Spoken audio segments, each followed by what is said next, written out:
পশ্চিম বাংলার পুলিশকে বলে দিচ্ছি, জেনে রাখবেন, আইনের বাইরে যদি কাজ করেন এখানে হয়তো হবে না, সুপ্রিম কোর্টে যে নাঙ্গা করে আপনাদের ছেড়ে হবে। কেউ আটকাতে পারবে না, কেউ আটকাতে পারবেন না যতক্ষণ পর্যন্ত আমার প্রাণ আছে। এখন গতবারে 2006 যখন সিপিএম ছিল তখনও একজন পুলিশ আমাকে মেরে দেওয়ার চেষ্টা করেছিল, আর এখনো হয়তো করতে পারে, তাতে আমার কোনো অসুবিধা নেই। বাংলার স্বার্থে, বাংলার গণতন্ত্রের স্বার্থে, বাংলার মানুষের স্বার্থে পশ্চিম বাংলাকে গণতন্ত্র ধরে দিতে হবে। বিপদহীন মুক্তি চাই, সেই মুক্তির জন্য যতটা লড়াই আমাদের করার দরকার ততটা লড়াই আমরা করব। আবার দেখছেন হয়তো কেউ কেউ এখন অতি বিপ্লবী তৃণমূল বলছে, আসলে এই অতি বিপ্লবী তৃণমূল গুলো কিছুই নয়, এগুলো চোরস্য চোর। জেনে রাখবেন, এরা এখন শুভেন্দু অধিকারীর হাত ধরে বাঁচবার চেষ্টা করছে, পারবেন না। বালুরঘাটের কেস অনেকদিন পর্যন্ত চাপা আছে, বালুরঘাটের কেস না উঠলে সুপ্রিম কোর্ট পর্যন্ত যাবো। রেপ কেসে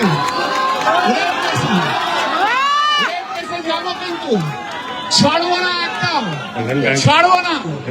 যে চোর চামার গুলো যারা অবৈধ বিল্ডিং তৈরি করে কিছু মুসলিম লোককে আজকে বিপদে ফেলছেন, তারা শুভেন্দু অধিকারী হাতে হাত দিল, সুপ্রিম কোর্ট থেকে আপনাকে কেউ বাঁচাতে পারবে না। জানেন,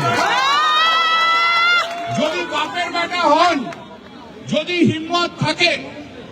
হিম্মত থাকে একবার নিজের কনস্টিটিউশনে ঘুরে যান, তৃণমূল কংগ্রেসের কর্মীরা কি বলে একবার শুনে যান। আর যদি হিম্মত থাকে তাহলে মমতাদি অনেক খারাপ, আমরা অনেক খারাপ ভাই। তা মমতাদির ছবি লাগেই তো জিততে হয়েছিল।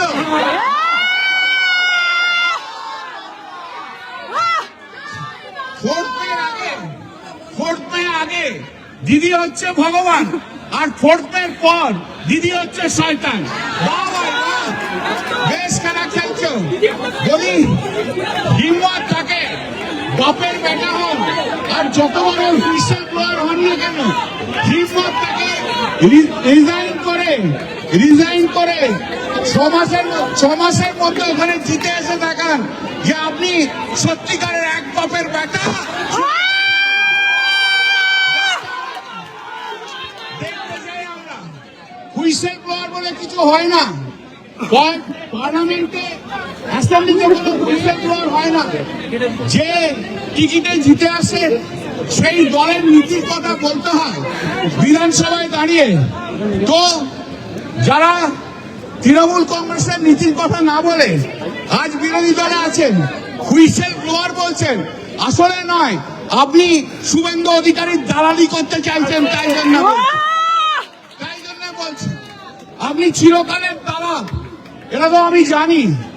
আপনাকে যখন সিপিএম থেকে তাড়িয়ে দিয়েছিল, আমি আর নাম বলছি না, আমাদেরই এক রাজ্যসভার সাংসদ বলেছিল যে ওকে নিয়ে এসছি। আমি বললাম দয়া করে নিয়ে এসো না। বলো হ্যাঁ, আমরা এই যে নিয়ে আসছো না, একদম বুঝবে এই শয়তানটা কি জিনিস। আমি মনে করি সেই সাংসদ এখন বুঝতে পারছেন যে কত বড় শয়তানকে আনতে চেয়েছিলেন। আজকে অভিষেক ব্যানার্জির নামে অনেক কথা বলা হচ্ছে। আমি বলেছি যে অভিষেক ব্যানার্জির ছত্রছায়ায় আপনারাই তো পাওয়ারফুল হয়েছিলেন, আমরা নই, আপনারাই পাওয়ারফুল হয়েছিলেন। আমরা দিদিকে ধরেই রয়েছি রাজনীতিতে, দিদিকে ধরেই রাজনীতিতে থাকবো যতদিন আছে, ততদিন দিদি হয়ে থাকবো। আপনারা অভিষেক ব্যানার্জিকে এখন কেন দায়ী করছেন? অভিষেক ব্যানার্জির কোনো দোষ নেই। অভিষেক ব্যানার্জির একটাই ভুল যে আপনাদের মতো শয়তানদের ওরা চিনতে পারেনি। অভিষেক ব্যানার্জি যথেষ্ট পরিশ্রম করে, দলের জন্য পরিশ্রম করে। আজকে দুর্ভাগ্য, আপনাকে একটা কথা বলি, দিদিও জেনে নিন, এই যে ছেলেটিকে যাকে আপনি সমস্ত ট্রেড ইউনিয়নের দায়িত্ব দিয়েছিলেন, সে কিছুই নয়, একটা বড় গুন্ডা, বড় চোর, সে উত্তরবঙ্গ থেকে আরম্ভ করে শেষকাল পর্যন্ত একটা টোল প্লাজায় আমার কনস্টিটুয়েন্সি সেই কনস্টিটুয়েন্সি না করিয়ে বলছে না একে প্রেসিডেন্ট করতে হবে। আমি বললাম কেন, ওকে প্রেসিডেন্ট করলে মাল কি তুমি বেশি তুলতে পারবে? আমি হতে দেবো। ও যিনি বড় বড় হুইসেল ব্লোয়ারের কথা বলছেন না, ওর মতো ডাকাত চোর একটাও জন্মায়নি, একটাও নেই। আগামী দিনে হিসেব হবে। বাংলার মানুষ তৃণমূল কংগ্রেসের মমতা বন্দ্যোপাধ্যায় ছাড়া আর কিছু বোঝে না।